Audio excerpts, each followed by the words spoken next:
Hey, how's everybody doing today? It's me, Abe, and I was wanting to show you guys how I set up my reel. You know, for those of you that might want to fish, or for those of you that don't know how to tie a fisherman's knot or something, I figured this would be useful. This is a basic setup I use.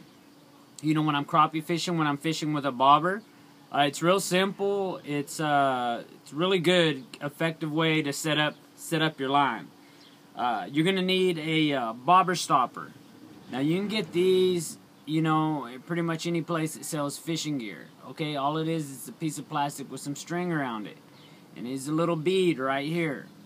You're going to need a bobber. Now preferably this is a good bobber, for beginners, for this little setup. This is a really good rig. Okay, you put the string right through there. Some weights. I like these weights because you can kind of just clip them right onto your line. You'll need a swivel. That's a swivel right there. And I like to use these crappie hooks. This is what I use when I'm fishing for crappie. Okay, it's already got its little leader on there. So first, okay, you're gonna get your string, and what you're gonna do first is you're gonna get this right here, and you're gonna put it through there. Okay, and this is real important if you're wanting to fish at certain depths and stuff. You're going to go ahead and just pull it onto your line, like this, okay? Now this, once it's on your line, you want to tighten it up, like in a knot. Alright?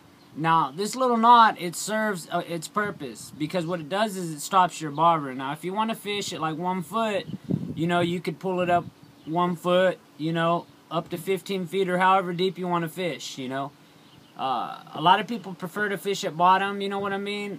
A lot of times you get hang-ups if you're fishing and you don't want to get hung up. This is really good because more or less, that there's rocks or sticks or whatever, and this is really good for your depth. So you're going to put the little knot, the bobber stopper on, and then you're going to put your bead on there.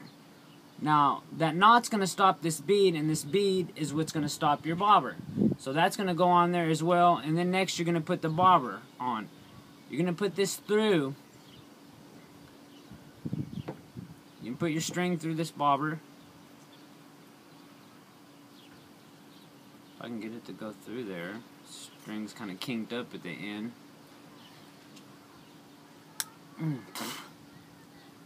That's another thing too. If you're going to be doing any kind of fishing and you got a reel that you haven't restrung, that's kind of just been sitting in a storage shed or something for a while, you want to restring your stuff because you do not want to catch a fish and it get away. Okay, next you're going to tie your swivel on there. Now this is a basic knot that I tie. Basically, I get my string like this. What I'm going to do is I'm going to wrap it around my finger one time like this, okay? It's going to go around one time. Now I'm going to go around the string, I do a minimum of like 5 times, around, I guess if you got a lucky number or whatever, you can go 6 times or 7 times, whatever your lucky number is. But once you go around, you're going to go through the little loops on your finger. Just like that. And you're going to tighten it. This is a fisherman's knot. Now, I'm sure there's different knots that you could use, but this is the one I use. It's real tough, you know what I mean? Your line won't bust. It's real good. Okay, so now that's on. You want to just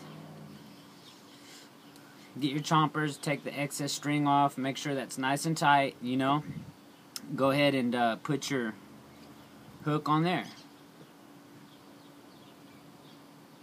Onto your swivel. Go ahead and make sure it's snapped on there good. Okay, now next, what I usually do is I like using the swivel on this, and I put my weights directly above my swivel, like right above my fisherman's knot. Just like this. Okay, so there you have it. The float, it's going to hit the water, and boom, it's going to stop wherever you set your depth at. This is good, You want to fish, like I said, 2, 3 feet, 4 feet, 8 feet, 6 feet, whatever. You could set your depth without having to yank your bobber all the way off and pull your string, out and then putting your bobber back on there. This, you just, slide your knot up and down. I hope this helped you guys. I hope it was easy to understand. Now, get your reels, get your rods, get out to the lake, and catch you a big one. Thank you for watching.